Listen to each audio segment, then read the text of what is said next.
Ya, pertama saya kira, apa yang akan diputuskan oleh, KPU itu kita mendukung semua ya, dan ini kan sebetulnya sudah berlangsung dari pemilu ke pemilu. Justru kemarin aneh dan kita semua itu agak kaget dan kemudian bereaksi ketika misalnya LPDSK itu mau dihapuskan gitu. Jadi, ketika KPU sekarang mengembalikan semua aturan-aturan yang sudah berlaku termasuk laporan keuangan ini pada pemilu 2024 ini, saya kira itu sesuatu yang baik dan seharusnya yang dilakukan begitu. Mhm, Nah, kalau pertanyaannya dana-dana kampanye itu untuk apa dipergunakan untuk apa? Ya sebetulnya kan dalam politik itu ini yang harus kemudian apa namanya dijelaskan ya bahwa kita berpolitik ini punya cost gitu mhm. ya. Ini yang harus dibedakan antara, political cost dengan, money politics gitu. Nah, itu sebetulnya yang nanti kemudian akan bisa didapatkan indikasi awal ya ketika kita melihat ada laporan keuangan itu. Mmm, Apakah, dana-dana itu masuk akal atau tidak di dalam melaksanakan kampanye atau dalam pengertian, political cost itu tadi. Ya misalnya kita kalau membuat, mensosialisasikan diri kita, itu kan ya itu tadi butuh media-media atau disebut sekarang alat peraga kampanye ya, itu kan juga harus bayar, harus beli. mhm. Terus kemudian kita, mengumpulkan, menyampaikan, ya katakanlah ada nggak usah besar-besar deh, FGD ajalah gitu ya, atau diskusi, apa namanya, di ruangan gitu, Iya, itu kan harus sewa ada tempat, harus ada kemudian biaya ada yang harus konvensinya dan dikeluarkan. segala macam gitu. Nah jadi sebetulnya, itu yang harus, disampaikan ke publik ya, bahwa dana kampanye itu memang real adanya. Justru ada laporan itu pentingnya supaya memang masyarakat bisa membedakan untuk, kampanye atau yang saya sebut tadi political cost itu, atau untuk yang lain-lain yang sebetulnya, secara, apa namanya ya, ya moral, secara, apa namanya, ya sehat atau tidaknya demokrasi kita itu tergantung bagaimana kita, menggunakan dana itu secara baik dan tepat gitu. Mhm. Oke, Ya harusnya seperti itu ya, ini yang nanti saya kira, kita akan melihat detailnya seperti apa gitu. Nah tentu kita berharap dari pemilu ke pemilu ada hal-hal baru yang lebih menjamin ya, supaya, apa namanya, semuanya jadi fair gitu mhm, ya, tidak ada yang, sebisa mungkin dana itu didapat dari mana, itu memang, bisa terlihat secara transparan ya, dan kemudian ada batasan-batasannya sehingga semua kontestan itu, kalau memang dibuat atau diatur porsinya sama, kan kemudian itu tidak lagi jadi isu, yang jadi isu adalah, orang-orang yang ikut dalam kontestasi ini adalah orang-orang yang berkualitas apa tidak, ya mhm. dari segi visinya, programnya, kemudian pandangan-pandangan, apa yang mau disampaikan kepada masyarakat, cara komunikasinya dan segala macam gitu. Itu yang paling penting dan itu nanti kita akan tunggu, detailnya seperti apa. Oke, Ya sebenarnya, memang kan caleg-caleg ini dalam konteks caleg ya, mmm, ini kan beragam ya. Kalau misalnya, caleg itu berasal dari anggota-anggota DPR yang sudah beberapa kali, terpilih ya, saya kira mereka sudah well informed mmm, dan, apa, partai, saya nggak bicara partai lain ya, kalau kami di Golkar sebenarnya juga dari awal sudah disampaikan bahwa, caleg-caleg ini harus akan membuat laporan ya, baik di awal, maupun nanti di akhir. Dan kemudian juga, partai ya di bidang kebendaharaan dari awal juga sudah, persiapan ya, mempersiapkan dokumen-dokumen, contoh-contoh yang memang kemudian bisa dipergunakan oleh, semua yang ikut terlibat dalam kontestasi pemilu. mmm, Nah kesadaran ini kadang-kadang memang, belum sepenuhnya ya, terutama bagi teman-teman yang relatif baru ya, mereka pikir ya kalau udah ikut pemilu, ya pemilu tanding aja gitu ya, nggak usah lapor-lapor gitu ya. Nah oleh karena itu, KPU penting untuk juga nanti memberikan, sosialisasi yang lebih, intensif. Nah yang kedua juga saya kira tadi benar, itu yang saya katakan bahwa memang sebaiknya KPU setiap waktu, setiap menjelang pemilu ada inovasi-inovasi baru yang memang memudahkan ya. Memudahkan apa?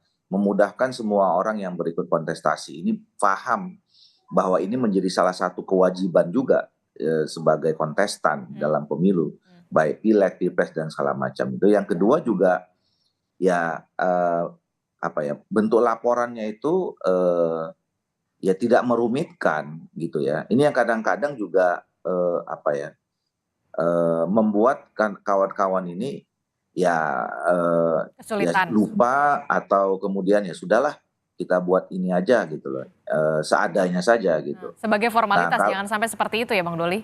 iya ya, walaupun sebetulnya ya khusus untuk di pileg, menurut saya lebih sederhana ya dibandingkan dengan misalnya Pilpres. pilpres ya kalau soal penggunaan dana ini. Maksudnya sederhana itu ya apa ya, untuk berkompetisi di dalam pileg itu kan ya terukur lah ya, lebih terukur dibandingkan misalnya Pilpres. pilpres ya. Dananya juga lebih Jadi besar kalau Pilpres ya? dananya jauh lebih besar buat pilpres dibandingkan pileg. Jadi saya kira memang kita mendorong supaya KPU nanti lebih membuat aturan-aturan yang lebih detail satu, yang kemudian yang lebih mudah, yang ketiga adalah yang gampang diketahui oleh si kontestan maupun oleh publik. Oke. Ya tentu pertama dengan aturan ya, dengan regulasi yang kita susun. Makanya dari awal sebetulnya kami di Komisi 2 itu mendorong supaya semua regulasi termasuk yang paling prinsipil misalnya seperti undang-undang itu harus juga sudah mulai mengatur secara detail ya, apa namanya, bagaimana kita mengantisipasi atau menghilangkan lah praktek-praktek moral hazard seperti yang tadi disampaikan itu ya. Nah jujur saja memang sampai sejauh ini aturan kita tuh memang belum lengkap, belum detail.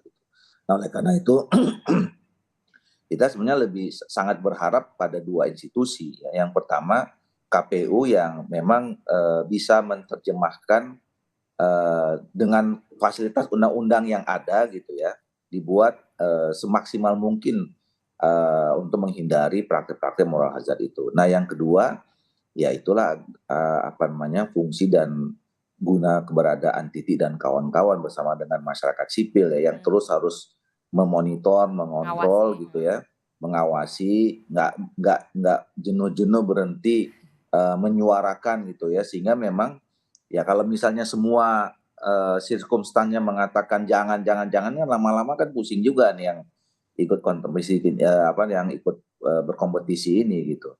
Nah yang bahaya itu kan kalau tidak ada yang mengingatkan gitu ya. Nah tapi ke depan saya kira PR kita masih banyak termasuk soal regulasi ya.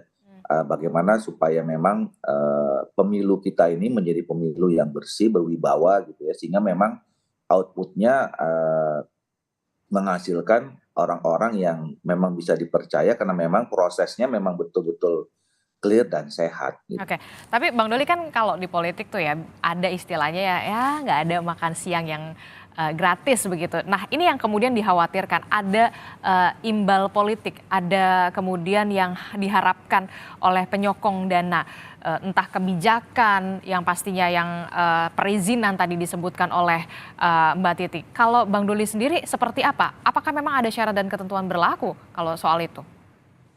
Saya kira itu juga sulit untuk bisa apa namanya, dibuktikan. Apalagi misalnya ya kalau di apa, buat di pemilu legislatif ya, ini kan jumlahnya banyak ya. Jadi kalaupun misalnya terindikasi apa namanya, ada interaksi, adanya terbangun komitmen antara si calon dengan orang yang ingin membantu kemudian nanti dikompensasikan pada saat dia terpilih, Tidak hanya di menurut saya. pileg tapi juga di pilpres begitu? Nah, itu persoalannya kemudian kalau apa namanya di pilpres mungkin itu akan banyak apa namanya lebih dimungkinkan Ah. ya. Nah, lebih berpeluang lah kata begitu. Nah, oleh karena itu memang yang kalau misalnya soal dana kampanye ini mungkin ya terhadap proses pilpres ini yang kemudian kita harus lebih watching gitu ya, lebih detail karena memang satu dananya cukup lebih besar ya, kemudian yang kedua ya apa yang tadi dikhawatirkan itu lebih memang mungkin terjadi gitu, karena kan itu langsung kepada soal kebijakan tertinggi ya. Kalau di legislatif ini kan urusannya undang-undang ya, undang-undang ini kan prosesnya juga panjang. Kalau misalnya dibuat komitmennya sekarang, katakanlah begitu ya, itu juga nggak gampang, nggak mudah kemudian nanti apa namanya di dalam prakteknya itu bisa dilakukan.